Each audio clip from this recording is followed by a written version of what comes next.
యేసుక్రీస్తు నామములో మీ అందరికీ ప్రభు పేరిట వందనాలు తెలియపరుస్తున్నాను. ప్రభునందు ప్రియులారా, దేవుడు మనల్ని నమ్ముకున్నప్పుడు, ఆయన వెంబడించినప్పుడు ఆ దేవుడు మనలను తృప్తిగా, మనను ఆయన సమృద్ధిగా మనం దీవిస్తాడు. ఏ కొదవ లేకుండా ఆయన మనం పోషిస్తాడు. అనేక మంది ఈ రోజుల్లో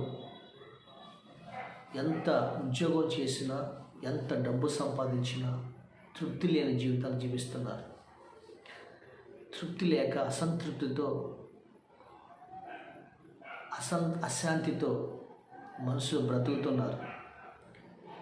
అయితే దేవుని కలిగిన బిడ్డలు వచ్చిన కొంచెంలోనైనా, ఇచ్చిన ఉద్యోగంలోనైనా దేవాతి దేవుడు నిన్ను తృప్తిగా తిని నువ్వు దేవుని స్తుతించేలాగా ఆ జీవాధిపతి అయిన దేవుడు నీ జీవితంలో ఆయన నేను తృప్తిగా పోషించిపోతున్నాడు. ఈరోజు నా సందేశం ఏంటంటే, ఆయన బిడ్డలను ఆయన తృప్తిపరుస్తాడు. తృప్తిగా నువ్వు తింటావు, తృప్తిగా నువ్వు జీవిస్తావు. ఎప్పుడు జీవిస్తావు అంటే, బైబిల్లో ఒక మాట ఉంది.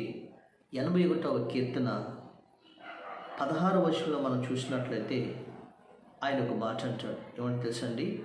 చూడండి, ఆయన 13వ వచనం చూసినట్లయితే, అయ్యో నా ప్రజలు నా మాట వినని ఎడల, ఇశ్రాయేలు నా మార్గమును అనుసరించడల ఎంత మేలు అన్నట్టు 16వ వచనం చెబుతున్నాడు.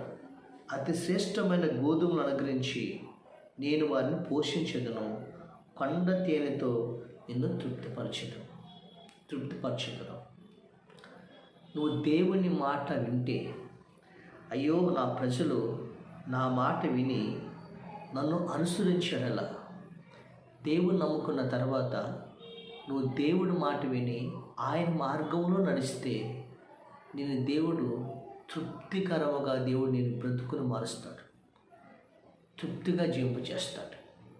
ఒక చిన్న మాట ఏంటంటే, ఒక రైతుకి 2 ఆవులు ఉన్నాయట. ఆవులు అయితే ఒకటి గుడ్డిగా ఉన్న, 2 కళ్ళు కనపడిన గుడ్డి ఆవు ఉంది. కానీ ఆ ఆవు రోజు పొలానికి వెళ్తుంది, పొలంలో గడ్డి మేస్తుంది, యజమాని దగ్గరికి వస్తుంది, వచ్చి చక్కగా పాలు ఇస్తుంది. ఊర్లో ఉన్న వాళ్ళు అందరూ అంటున్నారు యజమాని, ఏమయ్యా నువ్వు వెంబడి ఉండి తోలికెళ్ళటం లేదు కదా ఆవుని పొలానికి, అది పొలం వెళ్తుంది, నీళ్ళు ఎలా తాగుతుంది, మేత గడ్డి ఎలా వేస్తుంది, మళ్ళీ తిరిగి ఇంటికి ఎలా వస్తుంది, నీకు మళ్ళీ సమృద్ధిగా పాలు ఇస్తుంది, అది ఎలా సాధ్యమని అందరూ అంటున్నారు. ఇది ఆశ్చర్యంగా లేదు ప్రియులారా? అయితే యజమాని చెప్పాడు, నాకు ఒక గుడ్డ ఉంది, ఒక మంచి ఆవు ఉంది. ఈ 2 కళ్ళు కనపడుతున్న ఆవు ఉంది చూసారా? ఈ ఆవుకి మెడలో ఒక గంట కడుతున్నాను, దాని వెనకాల ఈ కళ్ళు కనపడిన ఆవును వదులుతున్నాను. అప్పుడు అది గంట మోగుతూ ఉన్నప్పుడు ఈ ఆవు దాన్ని వెంబడిస్తూ ఉంది. ఈ ఆవు ఎక్కడ పచ్చికొందో, ఈ గంట కట్టిన ఆవు అక్కడ మేస్తుంటే ఈ ఆవు కూడా ఆ పచ్చి దగ్గర మేస్తుంది.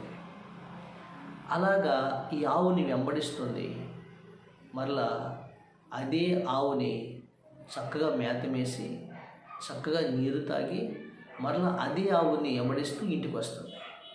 కారణం ఏంటంటే, ఆ 2 కళ్ళు కనిపిస్తున్న ఆవు పచ్చిపు చోట్ల తీసుకెళ్తుంది, మంచి చోట్ల నడిపిస్తుంది, మరలా తీసుకుని వస్తుంది.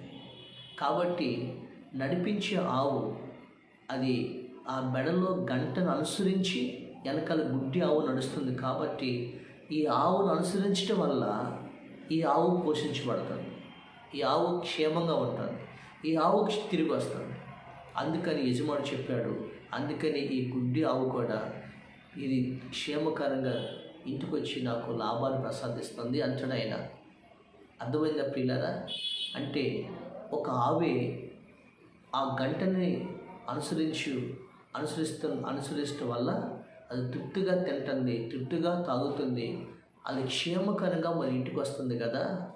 మరి జీవాధిపతి అయిన దేవుణ్ణి నువ్వు అనుసరిస్తే ఆ దేవుడు కూడా ఆయన పచ్చిక గల చోట్ల ఆయనను పరుండు చేస్తాడు అంటున్నాడు ప్రభు. ఆయన వెంబడించాలంటున్నాడు. ఒకసారి మనం వెంబడించినట్లయితే తృప్తిగా మనం తింటాం. రెండోది మనం ఏం చేయాలో తెలుసండి, మత్తయి సువార్తలో ఆయన ఒక మాట చెప్తాడు. ఆయన మనం వెంబడించినప్పుడు జరిగే విషయం ఏంటంటే, మత్తయి సువార్తలో మనకు తెలుసు కదా, 14వ అధ్యాయము 13వ వచనం చూసినట్లయితే యేసు ప్రభువారు ఒక మాట చెప్తాడు. ఆయనను చాలామంది ప్రజలు వెంబడించారు. వెంబడించిన తర్వాత ఆయన వెంబడించినప్పుడు మత్తయి సువార్త 14వ అధ్యాయము 11వ వచనం చూసినట్లయితే యేసు ఆ సంగతి విని ధోని ఎక్కి అక్కడి నుంచి విడిచి ఆయన ఏకాంతంగా వెళ్ళాను అని 14వ వచనం ఏతు వచ్చి ఆ గొప్ప జనసమూహం చూసి వారి మీద కనికిరపడి వారిలో రోగులైన వారిని స్వస్థపరిచెను. సాయంకాలం అయినప్పుడు శిష్యులు ఆయన వద్దకు వచ్చి, ఇది అరణ్య ప్రదేశము, ఎప్పటికే ప్రొద్దుపోయాను, జనులు గ్రామంలోనికి వెళ్ళి భోజనం వద్దకు వారి కొనుటకై వారిని పంపివేయడని చెప్పాను. అప్పుడు యేసు, వారు వెళ్ళనక్కర్లేదు, మీరే వారికి భోజనం పెట్టని వారితో చెప్పారు. చూసారా, ఈ ప్రజలందరూ యేసుని వెంబడించారు. యేసుని వెంబడిస్తే 3 రోజుల అరణ్యము ప్రదేశంలో ఉపవాసం ఉన్నారు. యేసయ్య వాళ్ళ మీద కనికరపడ్డాడు, రోగులను స్వస్థపరిచాడు.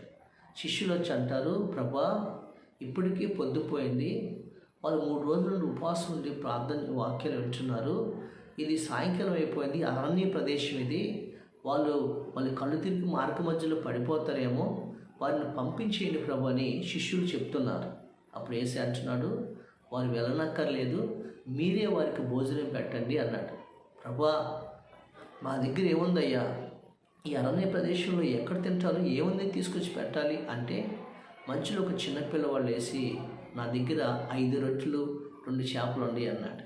అప్పుడు వెంటనే యేసయ్య ఆ 5 రొట్టెలు 2 పట్టుకున్నప్పుడు అంటారు, ప్రభా, ఇక్కడ 5,000 మంది పురుషులే ఉన్నారు కదా, స్త్రీలు పిల్లలు ఉన్నారు కదా, 5 రొట్టెలు 2 చేపలు 5,000 మందికి, ఇంచుమించుకు 20,000 మందికి ఏం సరిపోయింది ప్రభా అని అంటే, యేసు ప్రభువారు వారందరినీ పంక్తులే తీరు కూర్చోబెట్టమన్నాడు, వరుసనే కూర్చోబెట్టమన్నాడు. కూర్చున్నారు.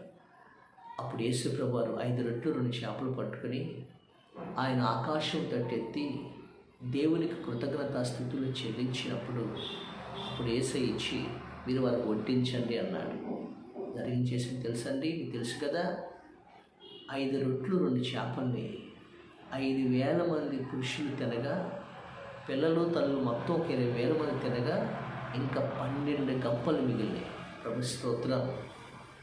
ఎవరు వెంబడించారు వాళ్ళు అంటారు, వాళ్ళు తృప్తిగా 20 వచనం, వారందరూ తిని తృప్తి పొందిన తర్వాత మిగిలిన ముక్కలు 12 గంపల నిండా ఎత్తిరి. స్త్రీలను పిల్లలను గాక తిన్నవారు ఇంచుమించు 5,000 మంది అంట. స్త్రీలు పిల్లలు కాకుండా 5,000 మంది అంట. ప్రియమైన దేవుడి బిడ్డలారా, వీళ్ళు ఎవరిని అనుసరించారు? దేవుణ్ణి వెంబడించారు. లోపల ఉన్నది అవసరం ఎక్కువ, రాబడి తక్కువ. వాళ్ళ జీవితాల్లో ఆ 5 రొట్టెలు 2 చేపల్ని వాళ్ళు 5,000 మందికి పురుషులు తిన్నారు. ఇంచుమించు 20,000 మంది తినగా ఇంకా 12 గంపలు మిగిలినాయి. నీ ఉద్యోగంలో జీతం వచ్చే వరకు అప్పులు చేస్తున్నావు, వడ్డీలు కడుతున్నావు, ఎన్ని వేలు వచ్చినా కానీ కడుతున్నావు. కానీ కొద్ది తక్కువ జీతం వచ్చినోడే ఆఖరి సంతృప్తి తిన్నాడు. కారణం ఏంటి తెలుసా? నువ్వు దేవుడి మాట వింటల్లా, నువ్వు దేవుణ్ణి అనుసరించట్లా, ఆయన మార్గంలో నడట్లా. వీళ్ళందరూ కూడా అరణ్య మార్గంలో దేవుణ్ణి అనుసరించారు. కాబట్టి లోకాన్ని అనుసరించకుండా, పాపాన్ని అనుసరించకుండా, లోక ఆచారాలు అనుసరించకుండా నువ్వు దేవుని అనుసరించు, దేవుని వెంబడించు, దేవుని తృప్తిగా పోషిస్తాడు. ప్రజలా, ఒక మాట యేసయ్య చెప్తాడు. మత్తయి సువార్త 5వ అధ్యాయము 6వ వచనం మనకు తెలుసు కదా. ఆయన అంటాడు, ఏమంటాడు? 5వ అధ్యాయము మనం 6వ వచనం, నీతి కొరకు ఆకలి దప్పులు గల వారు ధన్యులు, వారు తృప్తిపరచబడుదురు అంటారు. ప్రజలా నీతిగా మనం ప్రభు కొరకు జీవించాలి, యథార్థంగా ప్రభు కొరకు బ్రతకాలి, ఆయన నందులో నమ్మకంగా మనం బ్రతకాలి. అందుకని నీతిమంతుడు విశ్వాస మూలంగా బ్రతుకుతాడు రాయబడింది కదా. నీతిమంతులు పిల్లలు అంటే సింహం పిల్లలు లేవు కంటే కానీ యెహోవాను ఆశ్రయించే వారికి ఏ మేలు కొదవెడదు. నేను స్తోత్రం. ఈరోజు జీవం కలిగిన దేవుడు అంటాడు, నీతిగా మనం బ్రతికినట్లయితే మనం తృప్తిగా ఉంటాం. అందుకని ప్రభు చెప్తాడు, ఏబు నీతిమంతుడు, ఏబు న్యాయవంతుడు, ఏబు యథార్థవంతుడు, ఏబు చెడుతనను విసర్జించిన వాడు. అందుకని దేవుడు తూర్పు దిక్కులోని ఏబు వంటి ఆస్తిపరుడు, ఐశ్వర్యవంతుడు మరొకడు లేడు అని ప్రభు సమాధానం చెప్తాడు. ఈరోజు నీ జీవితంలో ప్రియులరా, దేవుడు నిన్ను తృప్తిపరచబోతున్నాడు. నీ ఉద్యోగంలో తృప్తి, నీ వ్యాపారంలో తృప్తి, నీ బిడ్డల విషయంలో తృప్తిగా, నీ కడుపు నిండా తృప్తిగా నువ్వు బ్రతుకుతావు. ఆ దేవుడు నిన్ను అలా బ్రతికేస్తాడు. అయితే నువ్వేం చేయాలి? 1, దేవుడిని అనుసరించాలి. 2, దేవుని సన్నిధిలో మనం నీతిగా బ్రతకాలి. 3, దేవుడి మాట మనం వినాలి. అలా నువ్వు విన్నప్పుడు దేవుడి మీలో ప్రభులను మంచి గోధుమలతోనూ కొండ తేనెతోనూ దేవుడి మిమ్మల్ని తృప్తిపరచునుగాక. ఆమేన్. చిన్న ప్రార్థన చేద్దాం. పరిశుద్ధుడైన మా తండ్రి, ఈరోజు నాయన ఎన్ని వేలు జీతం వచ్చినా తృప్తి లేని జీవితాలు అవుతున్నాయి. అసంతృప్తిగా బతుకుతున్నారు, శాంతితో బతుకుతున్నారు. ఈరోజు ప్రభా మీరు చెప్పారు, నిన్ను అనుసరించే బిడ్డలు, నీతిగా బ్రతికే బిడ్డలు, నీ మాట వినే బిడ్డలు నీవు తృప్తిగా బతికిస్తానని చెప్పావు. అలా తిని తృప్తి పొంది ప్రభు తృప్తికరమైన జీవితాలు ప్రతి ఒక్కరికి దయచేయమని యేసునామములో అడుగుచున్నాము తండ్రి. ఆమేన్. ప్రభు మిమ్మల్ని దీవించును గాక. ఆమేన్.